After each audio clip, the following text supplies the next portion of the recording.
Sebelum masuk ke cerita, aku pengen kenalin nih salah satu hosting. Hosting ini sangat favorit nih buat gue. Kenapa bisa gue bilang ini favorit? Karena hosting ini bisa menghasilkan cuan. Namanya apa? Namanya First Story. Nah, buat kalian nih yang nggak tahu First Story itu apa, jadi ini adalah platform palu gada baru yang paling keren, lengkap, dan mudah untuk membuat, mendistribusi, dan mengelola podcast kamu. Di First Story ini kalian bisa menggunakan fitur-fiturnya 100% gratis. Kamu bisa mengupload episode terjadwal dan mendistribusikan podcastmu di semua platform hits podcast kesayangan kalian. First Story menyediakan customer service yang luar biasa berkat tim yang berisikan podcaster berpengalaman. Kamu bisa share podcastmu tanpa ribet dengan F-Link yang akan mencakup semua link platform dan sosial mediamu. Dengan First Story Ads, kamu bisa mengakses monetisasi yang mudah dan beneran nih bisa kamu cairkan sesegera mungkin. Tanpa biaya tambahan dan tanpa ribet. Di garis bawahi, ribet gak pakai ribet ya. Jadi tunggu apa lagi? Gunakan hosting First Story sekarang juga. Hello? Hello? Podcast Network Asia. Lisir wangi seliramu tumaking sirno ojo tangi kanmu guling awas jo ngetoro aku lagi bang wingo yen setan kang tak putusi dudu sembarang ojo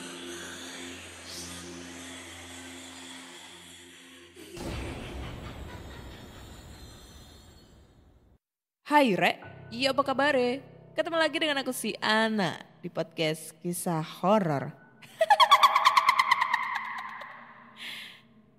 Kita akan membacakan cerita horor ataupun email berhantu yang sudah dikirimkan teman-teman melalui podcast kisah horor @gmail.com atau di Instagram podcast kisah horor, di Instagram Ana Olive serta Google Form yang lainnya tersedia di bio Instagram podcast kisah horor. Di episode kali ini aku akan sedikit bercerita ya dan sedikit promo. Yang pertama per hari Minggu kemarin gue udah tayang atau upload episode terbaru di YouTube. Jadi gue sekarang udah mulai nge-YouTube lagi, explore tempat terbengkalai. Tapi explore-nya kali ini nggak malam sih, ya sore atau siang lah ya. Karena kalau yang malam itu udah banyak banget tuh ghoster-ghoster yang udah explore malam. Jadi mungkin gue explore siang hari atau sore. Ya kalau misalnya kemungkinan ada malam ya malam gitu. Jadi buat teman-teman nih, kalau penasaran dengan channel YouTube aku ataupun video-video aku tentang explore tempat terbengkalai, kalian langsung aja bisa mampir ke channel YouTube aku namanya Ana Olive, ANNAOLIVE. Jangan lupa subscribe, like, comment, dan share ya sebanyak-banyaknya karena AdSense gue udah turun, jam tayang gue udah turun. Jadi gue minta bantuan kalian supaya jam tayang gue naik biar bisa AdSense lagi. Terus cerita sedihnya adalah kan akhir-akhir ini gue udah deket banget tuh sama yang namanya Rio brengsek. Enggak lah. Jadi gue pernah cerita sama kalian kalau si Rio ini gak suka kalau gue ngonten YouTube. Maksudnya konten YouTube-nya itu yang explore tempat terbengkalai, yang dulu suka datang ke lokasi tengah malam sendirian, explore sendirian. Pokoknya apa-apa sendiri dan itu kondisinya tengah malam. Dia gak suka karena emang kondisinya dia satu khawatir sama keselamatan gue juga karena emang gue ngontennya malam dan gue sendirian. Yang kedua dia tuh gak seberapa suka kalau gue terlalu terlihat di depan orang lain, terlalu terlihat di publik gitu ya. Ibaratnya kalau gue jadi public figure gitu dia agak kurang suka kayak gitu. Jadi kemarin tuh kayak agak sedih banget karena ketahuan gue ngonten lagi. Cuma kan gue sekarang kontennya udah sore atau siang gitu, nggak malam. Ya tapi tetap aja sih gue takut. Kemarin udah berbeda gitu obrolannya, jadinya takut kalau gue nggak bisa deketin dia lagi, nggak bisa ngedapetin dia lagi gitu. Ya mau gimana ya, gue konten YouTube juga karena kebutuhan juga sih. Jadi mau gak mau terpaksa harus melakukan itu semua. Jadi buat teman-teman nih kalau emang mau ngebantu aku, kalian langsung aja bisa mampir ke channel YouTube aku, tonton semua videonya ya. Ada video yang dulu-dulu juga. Jangan lupa like, comment, dan share. Oke? Oke, langsung aja kita baca-baca cerita horor nih. Dan cerita pertama ini datang dari email. Oke, ntar. Judulnya adalah Tanah Rantau Penuh Ketakutan. Keren nih judulnya. Tahun 2002 saat itu saya SD ikut orang tua transmigrasi ke Kalimantan. Daerah spesifikasinya tidak saya jelaskan untuk menjaga. Bapak ditempatkan mengabdi di pedalaman yang tanpa ada listrik dan sinyal. Perjalanan masuk ke desa tersebut sekitar 2 jam. Melewati hutan belantara. Jika hujan, maka alamat akan susah melewati jalan karena jalannya berbatuan namun lebih dominan tanah kuning. Itu masih untung. Namun, jika apes, maka akan bertemu babi hutan. Ternyata desa yang terpencil itu saat didata ada sekitar 500 kakak dan mayoritas buta huruf. Ketika dicek KTP mereka semua Islam. Namun masjid di sana menjadi rumah anjing karena kata orang sana mereka masih meyakini sesembahan karena nenek moyang mereka dulu melakukan itu untuk keyakinan. Dan mau mengamalkan agama Islam tidak ada yang mengerti tentang bagaimana Islam itu. Saat datang, ibu saya satu-satunya wanita yang memakai jilbab saat itu. Jadi tahu banget rasanya perjuangan bapak babat alas untuk membina di desa tersebut.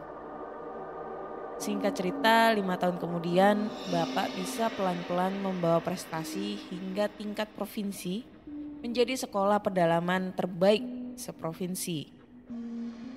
Disinilah keanehan mulai terjadi. Bapak sebagai pendatang dianggap berkuasa daripada sesepuh di desa yang terkenal dengan ilmu nenek moyangnya. Saat itu saya kelas 3 SD. Saat mau tidur sering gelisah. Hawa panas tiba-tiba menjalar di badan. Lalu saya melihat sosok besar hitam, matanya mengeluarkan api.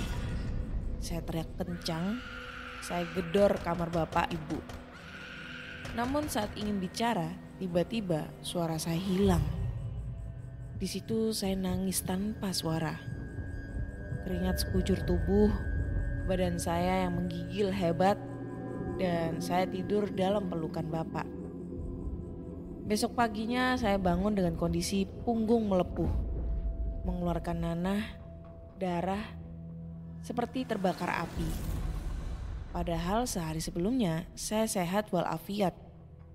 Di luar nalar memang, namun ini nyata.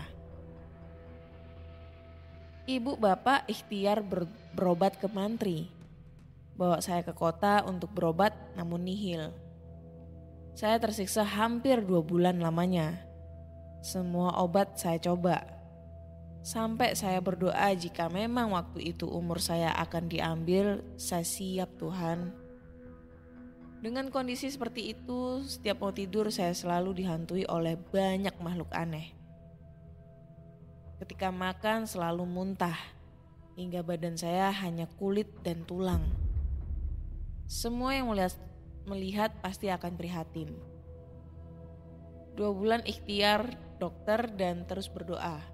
Akhirnya dijenguklah oleh salah satu sesepuh yang beliau memang seorang pengembara yang hidupnya di hutan dengan hewan peliharaan beliau yaitu belasan anjing.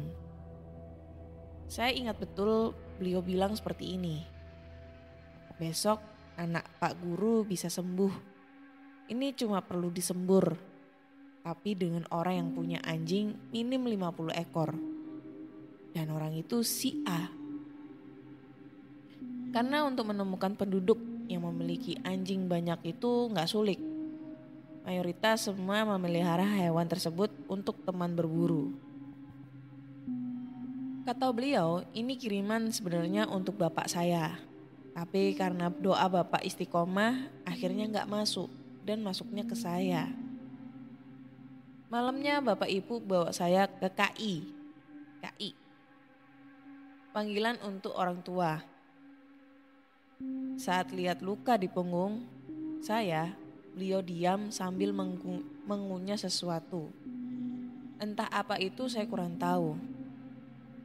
Lalu bilang ke bapak, ini mau dikembalikan yang ngirim kah Pak Guru?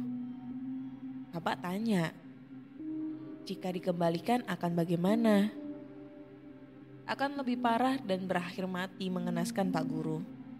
Karena hukum ilmu seperti ini jika dikembalikan kepada pemilik akan meminta korban.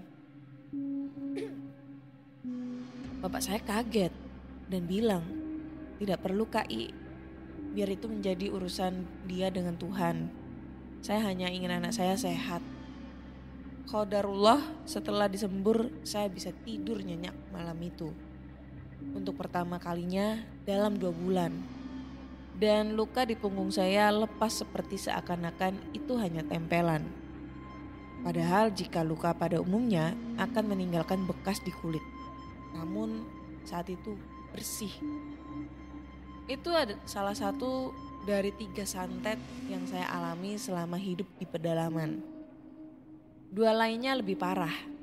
Terlihat seperti tidak masuk akal, namun memang di luar nalar. Dengan pengalaman masa kecil yang terbilang tidak biasa itu membuat saya menjadi sosok yang gampang waspada dengan sekitar. Karena tanpa saya sadar, terbawa ke alam bawah sadar saya. Untuk waspada tidak hanya dengan manusia, namun kita juga berdampingan dengan makhluk tak kasat mata. Oke, ceritanya udah selesai guys. Keren sih ini ceritanya ya. Kita gak ada yang tahu untuk masalah hal-hal kayak gini. Apalagi itu terjadi tahun 2002. Yang tahun segitu ya. Tuh gue masih kelas berapa ya. Gue masuk SD 97, 98 kelas 2, 99 kelas 3, 94 kelas... udah kelas 6 2002 lupa. 2003 kan gue masuk SMP.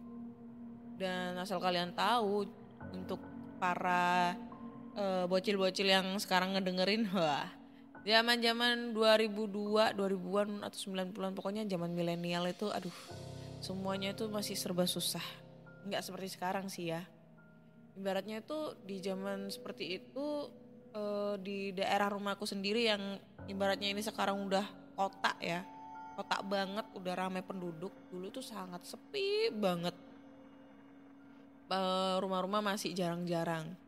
Belum lagi kalau jam 7 itu udah pada udah sepi lah. Apalagi di desa.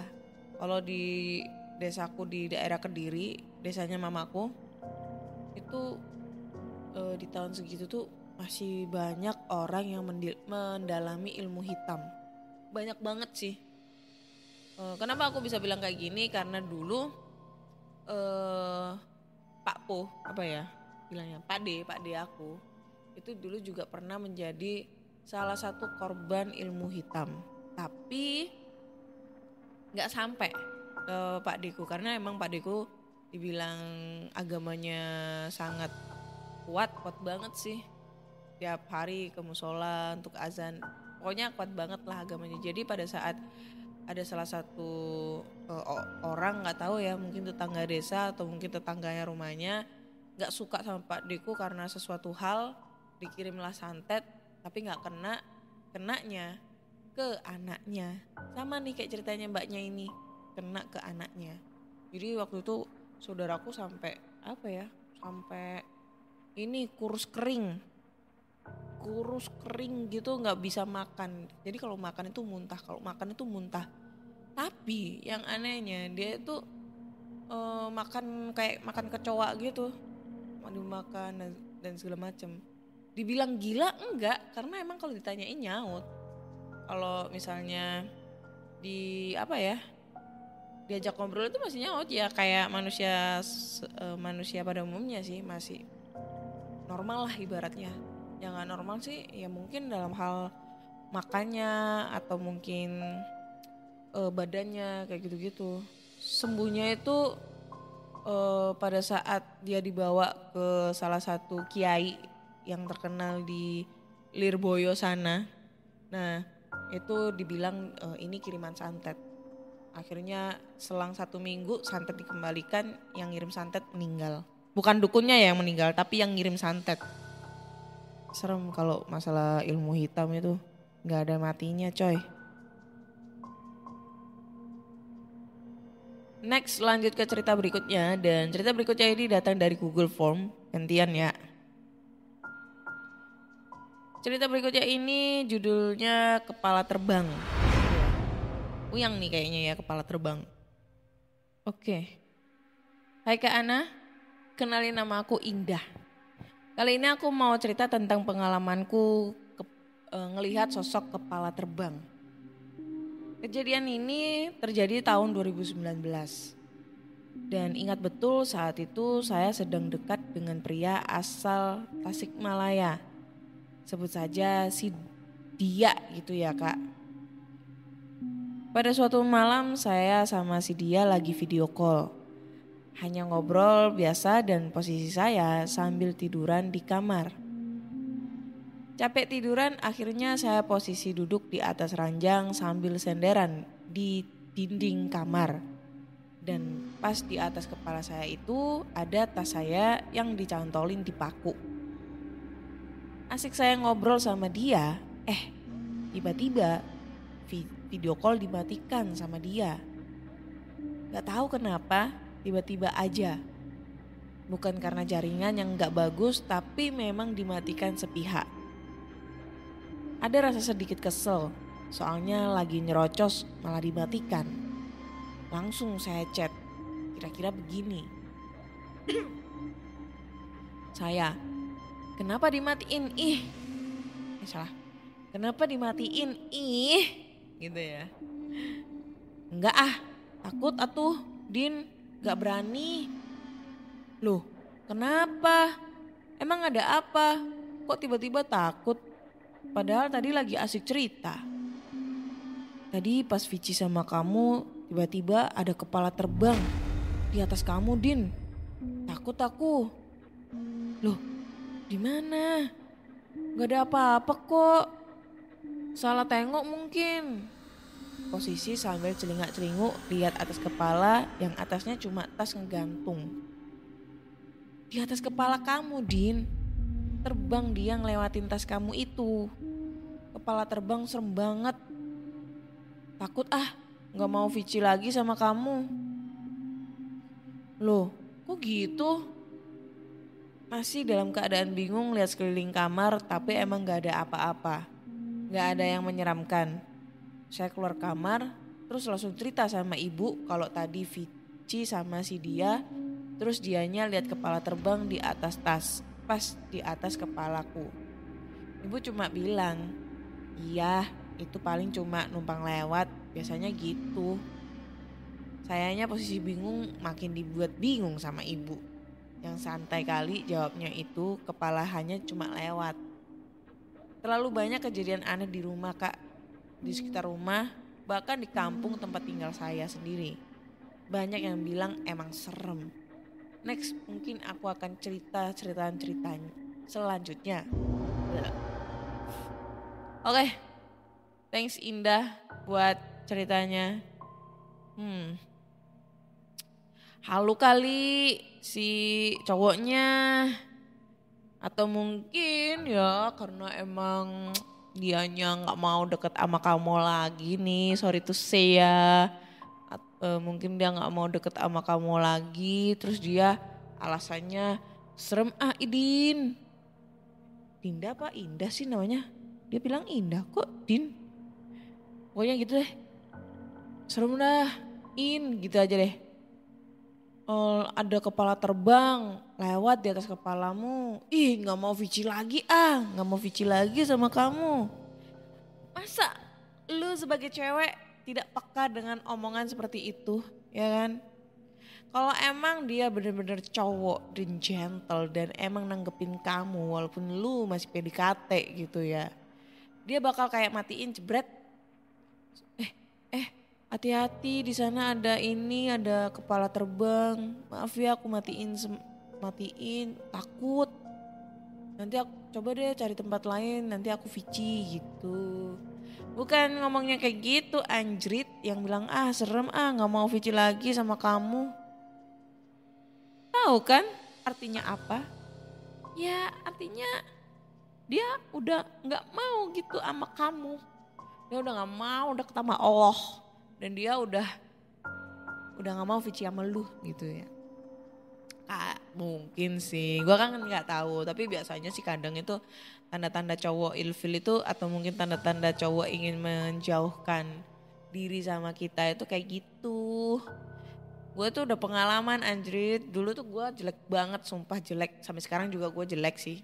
Jadi gue dulu pernah kenalan sama cowok terus janjian. Masih zaman-zaman SMA gitu. Tahu gue jelek, hitam, dekil. Sampai sekarang juga masih hitam. Terus kayak dandanan cowok banget. Terus gue ketemu sama cowok. Kan biasanya kita tuh zaman dulu tuh masih SMS gitu ya. Belum ada WhatsApp, belum ada BBM. Jadi tuh kita suka gini, lu di sebelah mana, gitu kan. Terus gue jawab kan, iya aku udah di sini nih, nunggu di sini. Nah pas si cowok udah ngecek, tahu kita jelek, skip, nggak dihirauin. Bahkan yang paling parah, gue pernah janjian sama cowok, zaman kuliah gitu ya, semester awal lah. Tahu sendiri ya, gue kuliah di pelayaran. Waktu itu gue masih dekil-dekilnya lagi ya. Nah gue janjian tuh di mall. Udah kita makan tuh di mall. Pas waktu mau bayar, bukan di mall. Di warung, warkop atau apa gitu. Lupa deh di mana gitu.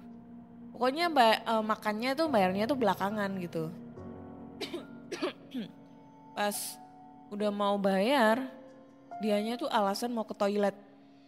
Ditunggu lama banget gak keluar-keluar. Akhirnya ditinggal pulang dong ternyata. Dan mau gak mau gue harus bayar. Untung pada saat itu gue ada duit. Coba kalau gak ada duit, anjrit lah. Mana gue ditinggal lagi, pulang naik angkot. Zaman dulu masih angkot, belum ada Gojek. Belum ada ojek online, masih angkot coy. Bayangin coba, sedih tahu waktu itu. Kayak seakan-akan tuh gue mikirnya, kenapa sih orang itu selalu memandang dari fisik. Kayak gitu cuy. Jangan ya buat kalian cowok maupun cewek.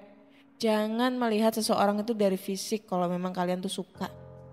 Lihatlah dia dari hatinya yang paling dalam. Ketulusan mereka,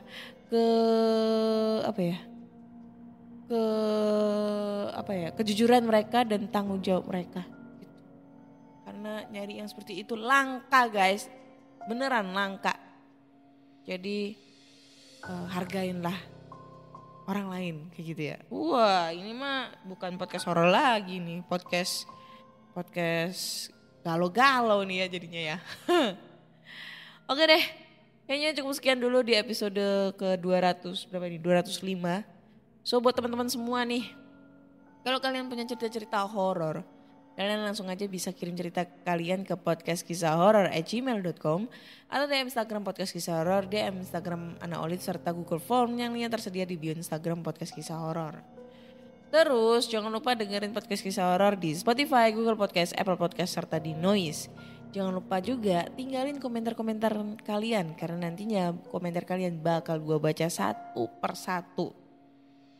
Dan jangan lupa lihat channel YouTube aku namanya Ana Olive. Itu gue nge-YouTube tentang explore lagi tempat terbengkalai ya. Semoga konsisten ya untuk kali ini. Terus kalau kalian pengen jajanin gue cendol nih, cendol dawet, kalian bisa langsung aja masuk di Linktree, masuk di cendol dawet. Ya 1.000, 2.000, 3.000 gak apa-apa kakak, yang penting bisa beli makanan kucing nih buat anabul di pinggir-pinggir jalan. Wah. Akhirnya saya Ana undur diri dan terima kasih sudah mendengarkan podcast Kisah Horor. Bye-bye.